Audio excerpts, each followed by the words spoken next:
Presiden Amerika Serikat Donald Trump mengumumkan langkah besar di ibu kota Amerika Serikat dengan mengerahkan ratusan pasukan garda nasional dan mengambil alih Departemen Kepolisian Washington DC. Dalam konferensi persnya, ia mendeklarasikan hari pembebasan bagi kota tersebut. Trump juga berjanji menyelamatkan ibu kota dari kejahatan, pertumpahan darah, dan kekacauan.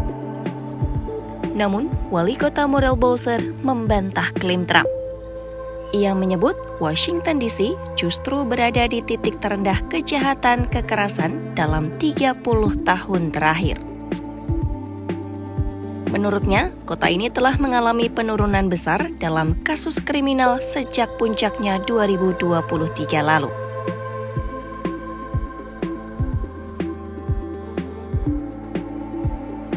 Data Kepolisian Metropolitan DC menunjukkan tindak pidana kekerasan turun 26% pada 2025 dibandingkan periode yang sama tahun sebelumnya.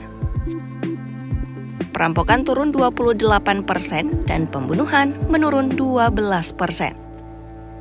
Namun, perbedaan angka muncul.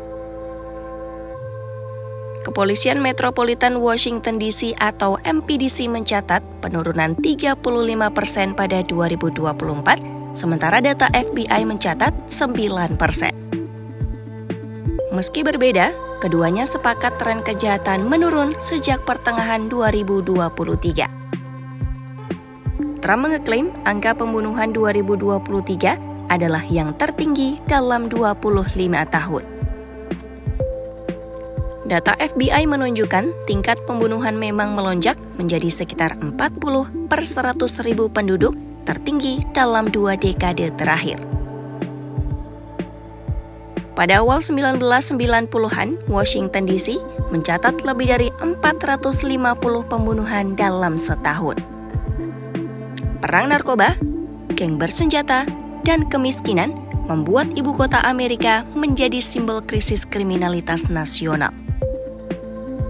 Baru pada awal 2000-an, angka itu menurun tajam berkat reformasi kepolisian dan investasi di komunitas. Trump juga menyoroti kasus perampasan mobil dan mengeklaim jumlahnya meningkat 3 kali lipat dalam 5 tahun terakhir. Data MPDC justru menunjukkan penurunan dari 300 kasus pada periode yang sama tahun lalu menjadi 189 tahun ini. Meski begitu, tren jangka panjang sejak 2020 memang sempat menunjukkan lonjakan signifikan dengan puncak pada Juni 2023 mencapai 140 insiden dalam sebulan. Sejak Juli 2025, DC memberlakukan jam malam bagi warga di bawah usia 17 tahun, yakni mulai pukul 23 hingga 6 untuk memerangi kejahatan remaja yang sering meningkat di musim panas. Meski tren menurun, tingkat pembunuhan di DC masih lebih tinggi dibandingkan rata-rata kota besar lain di AS. Analisis Council on Criminal Justice menunjukkan penurunan 19% pembunuhan di DC pada paruh pertama 2025. Angka ini sedikit lebih besar dibanding rata-rata penurunan 17% di kota besar lainnya. Namun, jika dibandingkan dengan 2019 atau sebelum pandemi COVID-19, penurunan tingkat pembunuhan di DC hanya 3% jauh di bawah rata-rata nasional yang mencapai 14%. Kini, dengan Garda Nasional mengambil alih pengamanan ibu kota, perdebatan berlanjut. Apakah langkah ini akan memperkuat keamanan atau justru mengabaikan fakta bahwa angka kejahatan sudah menurun tajam?